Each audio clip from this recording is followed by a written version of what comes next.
अखिल स्वामी sir, मंडल और कमंडल की ये जो लड़ाई है, पहले भी हम लोग देख चुके हैं। अब आने वाले समय में, चूंकि कमंडल का एक जो बड़ा मुद्दा था राम मंदिर, वो तो लगभग हल हो चुका है। अभी पीछे ज्ञानवापी से लेकर के और मथुरा तक की एक लगातार इन चीजों को चर्चा में रखा गया, हालांकि ये मामले भी कोर्ट में है।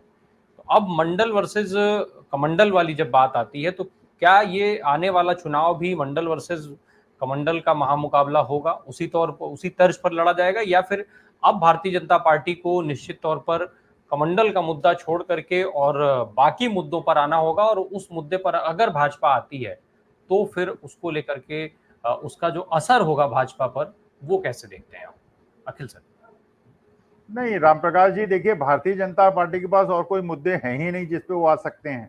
तो अगर वो मंदिर का मुद्दा छोड़ देंगे और मंडल ये कमंडल का मुद्दा छोड़ देंगे तो उनका मुद्दा है कौन सा? खैर, देखिए मैं सामाजिक न्याय का कंपैरिजन करता हूं कॉर्पोरेट सोशल रिस्पॉन्सिबिलिटी से। कॉर्पोरेट सोशल रिस्पॉन्सिबिलिटी जो है ये कोई दान दक्षिणा नहीं है। Corporate social responsibility long term survival of the industry है। अगर आप कोई इंडस्ट्री लगाते हैं या मान लीजिए आप कोई संस्था खोलते हैं और उस संस्था में आप सामाजिक न्याय का और अपने मातहतों का ध्यान नहीं रखते, आपकी ऑर्गेनाइजेशन सर्वाइव ही नहीं कर सकती। अगर जमशेदपुर के अंदर टाटा साहब ने वहां पे इतना बढ़िया टाउनशिप बना दिया, रेणुकूट के अंदर हिंडाल्को वाले बिरला जी ने इतना बढ़िया टाउनशिप बनवा दिया, इसका मतलब यह है कि जब जनता को सुविधाएं मिलेंगी, वहां के नागरिकों को सुविधाएं मिलेंगी, तो वो चाहेंगे कि आपकी ऑर्गेनाइजेशन प्रॉस्पर करे, आपसे सहयोग करेंगे।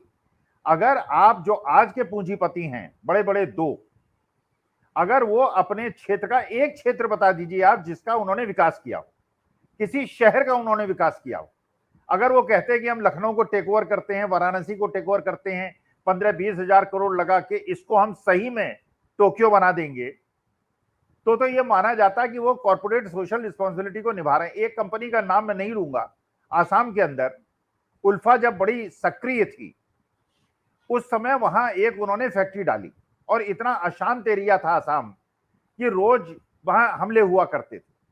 और जब वो फैक्ट्री उन्होंने डाली, करीब 1000 असमीज को उन्होंने नौकरी दी। जब असमीज 1000 को नौकरी मिल गई, आसपास के 15-20 गांव के बच्चों को नौकरी मिल गई, तो रामप्रकाश जी जानते हैं क्या हुआ? उन गांव वालों ने कह दिया उल्फा वालों से कि इधर देखना भी मत, घुसना भी मत, क्योंकि हमारे बच्चे यहां नौकरी कर रहे हैं, हमारा पेट पल रहा है, यहां घुसोगे टांग तोड़ देंगे। इसका मतलब यह है कि अगर आप सामाजिक न्याय करेंगे तो आप अपने साथ न्याय करेंगे। और देखिए, मैं ये बड़े स्पष्ट रूप से एक बात कर रहा हूं, it's a matter of survival for the long term survival of the upper caste. अगर ये नहीं करेंगे और अगर उनको हक प्यार मोहब्बत से नहीं देंगे और अगर वो हक छीनेंगे, बहुत कष्ट होगा। देखिए, अब सवाल यह है, मान लीजिए मैं सवर्ण समाज से आता हूं, अगर सवर्ण समाज से आता हूं और मेरे पूर्वजों ने हजारों साल उनका शोषण किया और मैं नहीं करता, और मैं मानता भी नहीं इस बात को, मैं सामाजिक न्याय का समर्थक हूं, राकेश पाठक साहब हैं, त्रिपाठी जी हैं, लेकिन जब भीड़ आएगी ना, जब वो कहेगी कि तुम लोगों ने शोषण किया, अब हम तुमसे छीनेंगे, तो वो मेरे में और बाकी लोगों में भेद नहीं कर पाएंगे। तो इसलिए ये आवश्यक है हमारे सर्वाइवल के लिए कि हम ना हिंदू मुसलमान का मुद्दा उठाएं, ना बैकवर्ड फॉरवर्ड का मुद्दा उठाएं, और उनके अधिकार सहर्ष उनको दे दें, और हम कहें कि हम जो है प्रायश्चित करते हैं, आज के बाद किसी आदिवासी पे अत्याचार नहीं होगा, दलित पे अत्याचार नहीं होगा, पिछड़ों पे अत्याचार नहीं होगा। और 90 से जो सेंट्रल सेक्रेटरीट में 90 सचिव हैं, उसमें से 50 सचिव जो है वो ओबीसी के होंगे, दलित होंगे और केवल 10 सवर्ण होंगे। और चाहे वो जर्नलिज्म हो, चाहे वो जुडिशरी हो, चाहे वो प्राइवेट सेक्टर हो, हम कोशिश करेंगे आज से, पुरानी बातों को भूल जाइए, मुगल बादशाहों ने क्या किया, टीपू सुल्तान ने क्या किया, अकबर ने क्या किया, शाहजहां ने क्या किया, भूल जाइए। अब हम कहते हैं आज से 142 करोड़ एक परिवार की तरह रहेंगे, सबको न्याय मिलेगा, किसी के साथ भेदभाव नहीं होगा, कोई छूत अछूत नहीं होगा, हम एक परिवार की तरह रहेंगे। अगर आप ये नहीं करेंगे, सबसे ज्यादा दंड हमको भुगतना पड़ेगा। तो मैं तो एक सेल्फी मोटिव से कह रहा हूं, इससे पहले कि वो अपना हक आके आपसे छीने, उनको हक दे दीजिए और प्रायश्चित कीजिए, और उसके बाद जब वो आप बराबरी में आ जाए, या ये कहिए कोई जाति धर्म, कोई छूत अछूत नहीं, कुछ नहीं।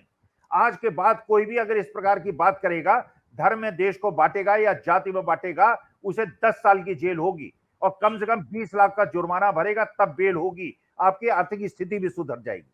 और एक आदमी व्हाट्सएप पर और फेसबुक पर किसी प्रकार की इस प्रकार की ऊटपटांग टिप्पणी करने से डरेगा। इसलिए सामाजिक न्याय जो है वो कॉर्पोरेट सोशल रिस्पॉन्सिबिलिटी है। इसे सहर्ष हमको उस समाज को दे देना चाहिए जिनका शोषण हजारों साल से हुआ है।